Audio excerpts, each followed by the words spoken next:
Good afternoon, beautiful people. The explosion is here. 2024. Are you guys ready? I mean, this is exciting stuff we got here. We have a podcast series here with my friends, Advanced Partners.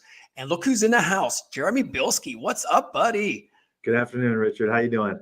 Oh, man, great, man. It's the kickoff of 2024 still. It's January, so we're having fun here, man. And I'll tell you what, our topic today, Jeremy, that you're going to talk about is so important to get off to a good start and get some good projections for 2024. Let's go. All right, my man. So real quick, let's talk about yourself real quick. Just the first couple 2-minute tour of who you are so people get to know. I know you're an expert in the industry, but give everybody else the 2-minute tour. Absolutely. And I'll mercilessly keep it to 2 minutes because I don't want anybody to jump offline here. 2 and 2. Right. You put the clock up. 2024 marks 20 years for me in the industry, all with Advanced Partners. Initially came in on the legal track, and I was rescued away to the business side. And what attracted me to this company and this industry is entrepreneurs. It's anybody who has the aptitude, the intestinal fortitude, the vision to get into staffing and then be successful has to have an entrepreneurial spirit, has to be resilient and deal with, some really super highs and sometimes some low lows. And one of the things that I've enjoyed over the course of 2 decades now is being there for moral support, friendship, partnership, getting the calls when things go great and, high-fiving through the phone or, tipping our glasses, celebrating, kind of vicariously living through thousands of staffing firms that we've seen in our time in business, which is actually going to be 26 years in March. So great. I have thank you. I have the luxury of when people are saying, "Hey, you're a staffing expert," I said, "Okay, I'll take that, and I thank you for it." But and I tell this to new folks on our team, and even longer term folks here. Everything I know is from getting in the trenches and talking to staffing firms and just kind of consuming what they have to share and feeding off their energy and the knowledge. And that's what's kept me going. It's what I enjoy. And I like to harken back. You got to learn from history. So I think I was a history minor in college. Didn't quite get enough credits to be a major, but you got to learn from the past. The past will tell you a lot of things about the future. No one has a crystal ball, but thinking about the Great Recession, and now the what I call the self-induced recession of the pandemic, which we don't need to debate the politics of it, but it happened and we did it and we had to do it.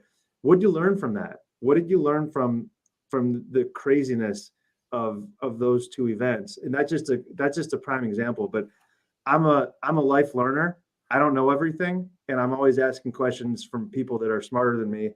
And I think that's what's kept me going and why I love this industry, because there are some unbelievable people in this space, and there is. It's a privilege to be a part of such a great industry. I got to tell you, Jeremy, every day I go to work, I don't even work. This is a lifestyle. I tell everybody, seriously, staffing is freaking fun. Yeah, it is. It is. And I'll tell you, and I'm sure you get this too. I love it when colleagues, friends, family from other industries that have on the surface level have zero to do with staffing, they'll ping me and text me or whatever and say, "Hey, what are you seeing?" Because they want to know, is staffing a bellwether for other segments of the economy? And I think it can be. It absolutely can be, even though it only represents less than 2% of the total workforce. It's still a meaningful one, because I think what's unique about our industry is it really speaks to the buying habits of the companies that use staffing firms. So when they're buying, they're thinking they're bullish, they're feeling good. When they're not, they're a little more tentative. And that's across all these industries that we see. And you can probably extrapolate some learnings from that and try to make a prediction, and be right more than 30% of the time. You beat the economists. And I'm not here to rip on economists, but you make enough predictions, eventually you'll be right. But I think staffing is an interesting segment of the work of industry to look at as a potential leading indicator for how the economy is going to go. 100%. And you're the expert dealing with staffing firms across the country. So, Jeremy, let's rewind. 2023. People hate to say that number, 2023, like, oh God, what a year that was. So let's shoot this up here. This was the final job report last year. So give me your take on this. I mean, I'm looking at this. I know we generated 216,000 jobs, a lot are in hospitality during the holidays, but there's so many people looking for work and there's so many open jobs. Well, so my take on this is there's been a shift in the economy where and you look at, one of the things I look at all the time is the JOLTS report, the open positions. And that number, the delta between that and people looking for work is, I think it's down to 3 million right now, but it was as high as 5 or 6. Why aren't these jobs getting filled? Well, I think some of it is, especially in the lower wage area, people don't want to do the jobs. They're not, when you factor in healthcare, childcare, which is, we could talk for an hour about childcare. It's a huge challenge. When you have to pay for all that and then net it out, like what's the point?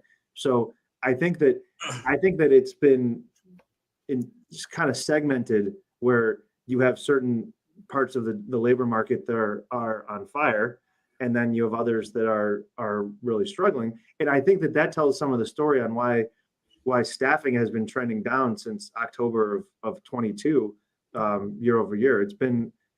It's the most prolonged downturn we've seen in the industry since in staffing since the Great Recession. Whereas, the 30% drop in April of 2020, that was a variety of physical altercations that we all had to deal with, punch to the face, a kick wherever, the rest. But then it shot back up and we got spoiled. And whether you want to admit it or not, everybody got spoiled. We did. Just about every industry. And now, so 2023, the dirty number, I don't know, it's not really a dirty number, but when you scale back the correction and you look at how things went, 18, 19, 20, 21, 22, 23, if you drew a linear graph to where most industries ended up, it would be from 19 to 23, it'd be flat, but with just a boatload of noise. And then the added nuance to it is, okay, we have historically low unemployment after all of that. What's that? I think my theory is that it's segmented. It's segmented, where you have small businesses, restaurants, for example, they can't find help because they can't find people that are interested. In some cases, first you had the health and safety issue. Mm-hmm. I think that's probably behind us, but now it's just a matter of, I don't know if I can get enough money that it's worth it. Exactly. And then you have obviously the physicality of the work and other things too, which we see that a lot in staffing. But I think that there's a lot of counter-cyclical things going on right now. I'll tell you what, and what do you think about wages real quick? Because I really want to jump on that, because especially me being in light industrial, the wages don't outweigh what, they're spending. I mean, myself, I go to like a Sam's Club or a Kroger's to grocery shop. I'm dropping $250, Jeremy, every time. Yeah. Can you imagine the average person working for like $12 an hour? How do you survive? My father-in-law, who I think is funny, the rest of our family doesn't, but he's hilarious. He talks about, goes to Costco for the $200 chicken. I just went in to get that $5, $6 chicken breast, and then I spent another $194 on, I don't even know what, but yeah, everything's gone up. And when you talk about the correction, so you've been around for, long enough. I mean, you've been hearing about minimum wage increases for as long as I can remember. And that was really getting hot 19 into 20. And then you're still hearing about it in the federal space, but not so much in the private sector. But my point of all that is the wage correction happened. it was really kind of happening part and parcel with inflation. Actually, was ahead of inflation, probably drove inflation in some some segments. But okay, so you've had wage normalization, but inflation's actually increased more. So to your point, it's not for most people on the totem pole, the additional pop they got, in their hourly wage or salary or whatever, it doesn't sufficiently compensate them for paying more for 21% more for a dozen eggs, which by the way, eggs have come down. I don't know that they love to talk about eggs. That's like one of the foods. Always eggs till Easter time. Then it's going to go right back up. Right. People are fixated on fuel, gasoline. You're not hearing about that. That's come back down, but yeah, it's definitely been hard. And back to the winning in staffing from second half of 20 into 21, early 22. The industry benefited. If you're charging your clients based on a pay and bill rate, well, the pay got higher, so you made more. And by the way, good for you. You deserved it. It was long overdue win for the industry, but that's tamped down, and now it's back to I think it's going to be more moderate growth, but I do think it's going to be growth. It's just going to be kind of steady Eddie, slow and steady, which I got to be honest with you, I'm kind of rooting for, because I think the PTSD of all the ups and downs the last couple of years taking its toll on everybody. Yeah, I don't care what industry you're in, staffing, non-staffing, doesn't matter. Your neck's got to be sore from the whiplash of the ups and downs, and that's not. I'm not criticizing people for talking about how uncertainty in the market. I've been to plenty of conferences. I was on a panel last month talking about uncertainty, uncertain times. My cynicism tells me, well, when are they certain? I think people will start to feel more certain or a little less gun shy about making certain investments or what have you, if we have a year or two of just sort of, let's just kind of play even keeled. May not be the biggest year. It's not going to be a bonanza in terms of earnings, but you didn't have that heart attack every 3 weeks when something else crazy happens. So, and by the way, maybe we don't get back to that. Maybe we're forever changed by the business environment that we're in. I hope not, though. I hope not either, because I'm going to keep getting gray in my hair, man. Exactly. Oh, you and me both. Sometimes boring is good, and I think we could use it. Maybe it's wishful thinking on my part, but I see this in conversations I have with clients and industry partners and non-industry partners. There's a fatigue factor from it, and which I think is probably snowballs with the feeling of uncertainty, and then it kind of galvanizes itself, and then it's like, okay, what do I do? Which I have thoughts on that. Stay the course. Don't stick to your what made you successful, and now you're even better because you survived. You survived all of that. But a lot of people don't want to do that, Jeremy. They want to change right now. We are all hyper desperate with the phones and that. We want it right now. Right. We don't want that longevity. Right. But look at the scoreboard and just still having time on the clock, so to speak. That's a win, because you could have easily floundered and fallen apart and given up. There are plenty of opportunities where people in general could have done that just with facing all the headwinds. But the winners win, and they won, and they're still here, and they're that much more battle tested. One of the best pieces of advice I got from a colleague of mine, it was about a year into the pandemic. He said to me, this past year, you got 4 or 5 years of managerial experience, particularly on crisis management, in 1 year. So congratulations. If you're tired, that's why, but you got to lean into that. I don't know everything, but look at all the things that I learned. And I think that that's something that's transferable. I don't care what you do. You can run a staffing firm. You could run a gas station. It doesn't matter. Everybody had to deal with something that they probably never dealt with before. There's no playbook for this. And I think that's, I don't know. Sometimes you got to look back and say, hey, look what I did. Like that was pretty good. I mean, look where we got now in the last 3 years. I mean, right now, 3 years ago, we were all panicking. Look what we survived that. Right. And we're moving forward. I mean, come on. Right. Keep going. That's my point. That's my point. And look at the investments that we made along that way. Look at the people investments that we made, and we have those partners alongside. I'm thinking about colleagues here that I work with at Advance, but also I see it in clients. I could think of key hires that they made during the pandemic or before or after. So, hey, I realized my biggest deficiency during that terrible situation was XYZ. Okay, that's taking those learnings and doing something with it. It's the best thing you could do. Exactly. And during the pandemic, one thing I think about all the time, Tiger King. No more Tiger King.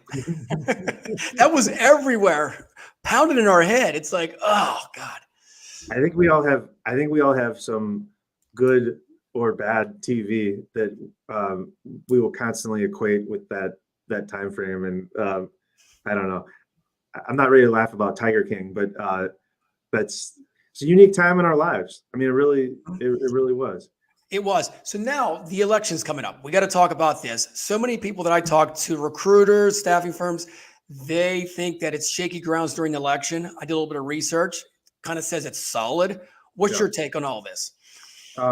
My take is again, the cynic in me, I can't help myself, but I think people use it as an excuse. I don't think they do it for nefarious purposes, but I think it's so it's January 24th. The general election for the presidency is just over 9 months away. Mm-hmm.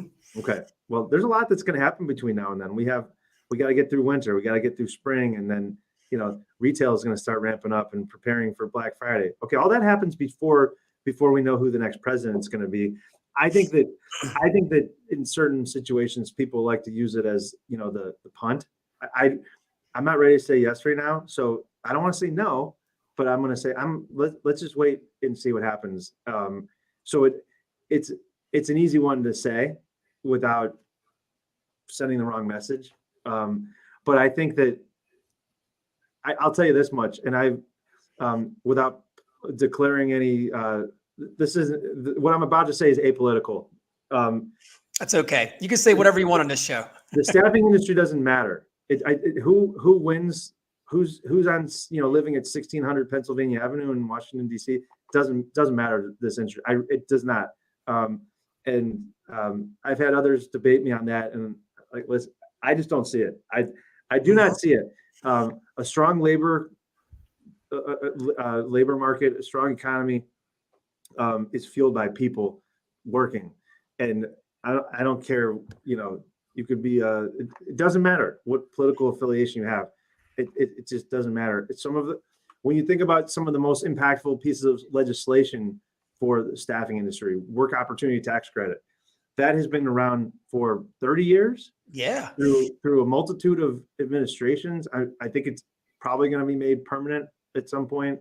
I mean, it may as well be, because no one would stand a chance. They would get lambasted for getting rid of it. But, and again, it wasn't necessarily created for our industry, but come on, you can't ignore the fact that that's gone through Democrats, Republicans, back and forth, the seesaw. It's not going anywhere. So that's the example I like to point out. And I'm sure there's plenty of others, but staffing can be an afterthought, but it obviously we have something else to say about that. And I don't know. I don't see the election being that impactful in true terms. Maybe a little bit as we get closer. If you're a federal contractor, okay, fine. Or you're dealing with, is the government going to shut down? Okay, that's happening all the time. That's happening like every 6 weeks. So it is. So you turn on the news, shut down. Right. If you are in an industry that has any reliance on the federal government, then I feel really good for you that you're going to get paid when the coffers are running, but you might get a little strung out. So that's its own thing. But I really I don't see it. I don't see it. being a detractor from investment. Is there any sectors you think are really going to pop this year in 2024 for staffing? We know healthcare was a couple of years ago, was this boom and still is. Is there any there that's eye popping for you? Well, I think healthcare is going to come back because the correction has really taken shape. We have a lot of clients who are in the travel nursing space, and the procurement offices and hospitals really, they kind of cracked the whip after the pandemic. And I think what I think about is that the scarcity of professionals in that space hasn't gone away just because you decided to try to insource your recruiting and not use travelers. So bill rates have come back to earth as they should have needed to. So I think that's an area. It's not going to have the hockey stick growth that we saw. I hope it doesn't, because that means that COVID-24 is about to hit us, which I shouldn't even joke about that. That's not funny. But I think that I think healthcare comes back. I think light industrial comes back a little bit. I think it'll creep. I think it'll creep up in a positive way, because there was a lot of third-party logistics firms. That's another one. They got kind of manhandled because of the supply chain, the deficiency, and then the oversupply. I think things will be a little bit more planned according to a normal forecast, where companies are going to know what they need when they need it and not be going by the seat of their pants like they were for a couple of years, no fault of theirs. So I think that's going to come back. And I think hospitality is going to continue to be strong too. The days of the holiday parties and some of the events might not be, here as prevalent as they were. But I'll tell you what, conventions, you still have backlog on weddings. I mean, that's a needle mover, and there seems to be, revenge spending, so to speak. That's not a phrase I coin. I mean, I'm sure you've heard it too. People are spending money. They're spending money to do fun things. Maybe tapping into savings or dollars that they would have otherwise been hanging on to, but because the pandemic is not that far in the rearview mirror where you could remember sitting around, isolated for a couple of years, being miserable, longing for, one of the things I longed for, by the way, I couldn't get a draft beer. So every time I've had a draft beer since the pandemic, couldn't get that. Yeah, couldn't get that when I couldn't go to, I couldn't go to the gym. I had to use cinder blocks in my backyard, cement blocks, and lift up. I'm like Rocky Balboa. I'm thinking, what the hell? I mean, I ain't gonna lie. I'm a people person. To be hibernated that long, it was working on me. I bet you lifting cinder blocks, you were probably ready to take down Ivan Drago after a couple of months. But I think that there are a host of segments that are going to do well this year. And when I say well, I mean not hockey stick, just growth. So it's a good time to invest, because I do think that things are going to be. I think they'll be solid. I don't think fortunes are going to be made this year by across the board. But I also think IT's kind of been in a weird place too. It has, because I think that our industry felt the impact of a lot of a lot of companies overhiring, because look how we're communicating right now. We're using electronic devices, which you're smarter than I am. I wouldn't have been talking through my webcam on my computer 4 or 5 years ago. I mean, may have thought about it. I'm like, yeah, I don't want to do that. We've changed the way that we communicate. Spending in IT resources ramped up, and then you had companies that had a glut. They had too many people. So IT staffing firms definitely fell prey to that. But again, there's still a scarcity of those professionals, and I across the world.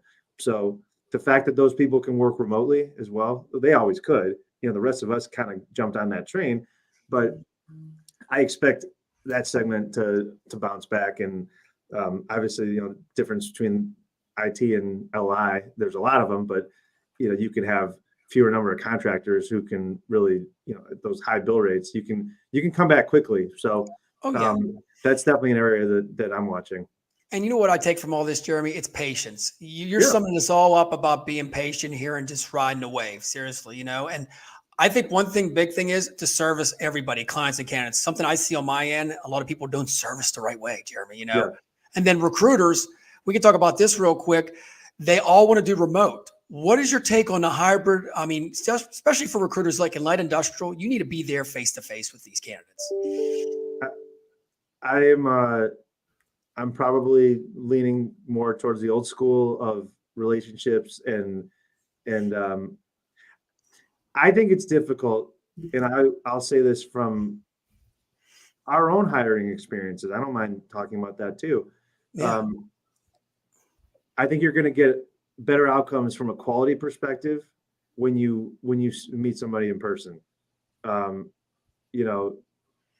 think you have, and I say this I try not to jump to early conclusions or judgment on anything or anyone, but you can get a feel for somebody much differently in person. And I think for recruiters, that's a tougher hill to climb. Now, maybe they're servicing a segment where it's not possible. And they've maybe figured out the ways, to kind of get through the nonsense and figure out, okay, is this person really just a good interviewer, taking me to the cleaners, or are they all that in a bag of chips? I don't know. And I'll be the first one to say I'm not batting 1,000 I've generally hired some great people, but not everybody. Like nobody. Well, that first interview is like a first date. I always joke about it. It's like they're giving their best presentation to you. Totally. And I think it's my philosophy. I think it's harder. There's more pressure on the interviewer than the interviewee, because the interviewee is probably, unless the interviewer does a great job, you can stick to your talking points, look nice, smile, answer some questions, I don't know. I don't think it's that hard. So I'm not saying this is an indictment on, the integrity of people. I've seen it done. I've had it happen to me. And when I went back and thought about, that was not a great hire. You know why? I did a lousy job. I didn't ask the right questions or frame things the right way. So back to your original question, can that be done remotely? Yeah, it can be done remotely, but I don't know. Most of the successful companies I see that are in the recruiting space, they talk about your mission is quality. It's quality. I'm not going to get you lousy candidates. I'm going to get you what you want. I'm going to get you the best. And I think that's harder. That's harder to do if you're not rubbing elbows with people. And by the way, I transfer that over to clients that are then prospects. We want to make sure we're the right fit for each other. It's way easier. During the pandemic, we didn't have the luxury. We couldn't go have in-person engagement, but it's easier. There's more data points available to you when you're sitting across the table from somebody, spending time with them, watching how they talk to other people in their office, or you go to a restaurant. Do they speak respectfully to strangers or what have you? Like, are they pleasant? It's just, and it all comes back to culture. Like that's where it's all going. Are they going to be the right cultural fit for the shop that you're trying to send them to? That's really, it's understanding that, but which also that has a human element too. If I'm placing people at XYZ company, well, I need to figure out who they are to really qualify the right people. Listen, I understand in high churn industries where it's fully expected that you're going to have people kind of coming in and out the door. I hear you. I get it. But if you run light industrial is a great example of that. If you can reduce your turnover, if you could have your average engagement for your temps increased by 2, 3, 4 weeks, the growth that you could have is exponential, literally exponential. So I think some of that goes back to the quality, and I don't have the answers on how to identify it. I can try, but I think that should be a focal point because your cost of acquisition for that engagement is fairly static once you you kind of do all your accounting and the post-mortem, but it becomes way more efficient, way cheaper the longer those engagements go, especially in staffing because you're monetizing that initial upfront legwork. And the longer that you can bill for someone's services, well, heck, like you're in the money. That's right. So we're going to tie that into AI. I mean, we got to talk about AI, Jeremy. Everybody Yeah. talks about AI. I mean, in the industry, it is going so fast. I ain't gonna lie, man. It's like it's just hitting us like Star Wars everywhere. What's your take on recruiters and staffing firms? Because when I talk to them, and I'm sure on your end too, they get a little confused. They know ChatGPT, and that's it. Yeah. Well, I think that the screenplay has not been fully written yet. I mean, in all industries, but I think especially ours. I know a key area of focus is candidate management. That's one that people keep talking about. That's the low hanger. That's the one where, yep, we're gonna be able to sift through our candidate pool faster than you can, say staffing shark, 5 times without stuttering.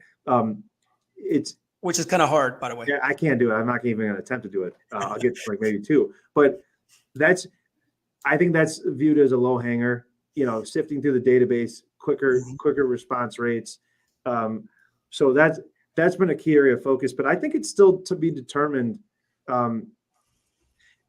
With the people I've been talking to industry wide, okay, that's one piece of it, but you still have your applicant tracking software. You still have your back office function. It's not going to solve everything, but it can certainly help. And I think having the AI with integrations in the various software platforms out there, I don't think it's going to be that impactful without those integration points. So I have a lot of clients telling me, hey, my platform that I use is amenable to, they'll integrate with anybody, and others are not as, integration friendly. So it's not that they're unfriendly; they just maybe weren't built to talk to a multitude of systems. And by the way, I don't want to go too much further because this is definitely not. I know barely enough to be dangerous, but this is what I'm hearing.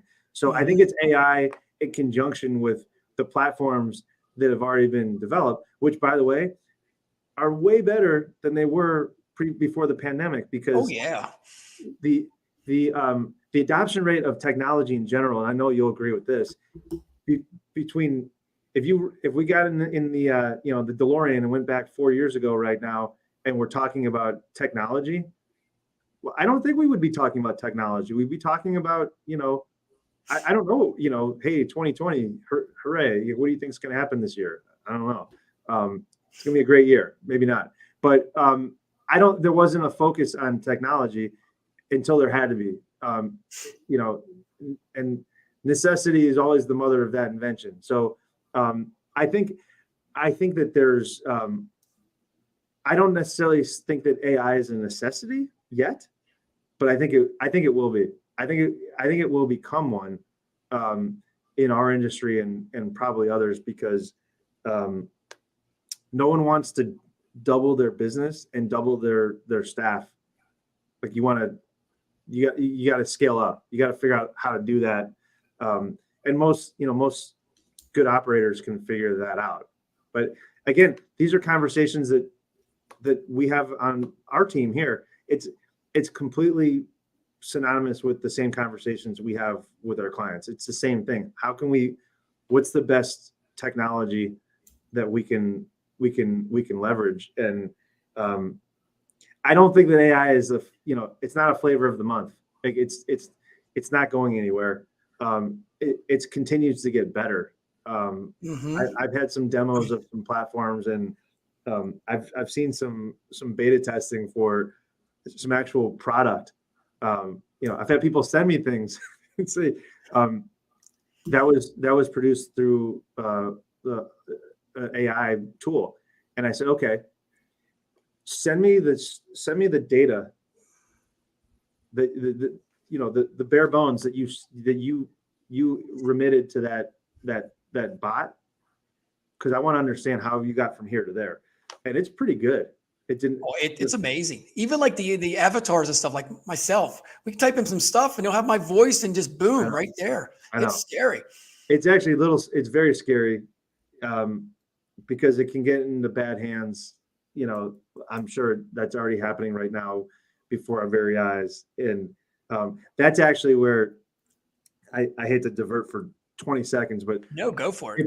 It being an election year and there being so many transgressors in that space trying to influence elections using some of this technology, that's frightening. And we've already fallen prey to it a few times, and that's brewing. So, but I don't think that that's going to have a chilling effect on businesses like ours to delve into it, because I think there's a degree of industry pressure. Like everyone's doing it. I hear my competitors are talking about it. I better do it too. Sometimes that has some positive sway.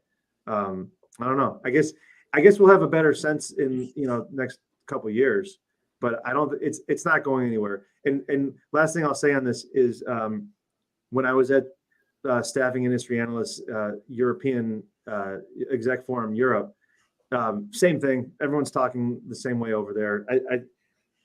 I actually sometimes think that Europe is a little more progressive and open to technological advances than we are over here in the U.S.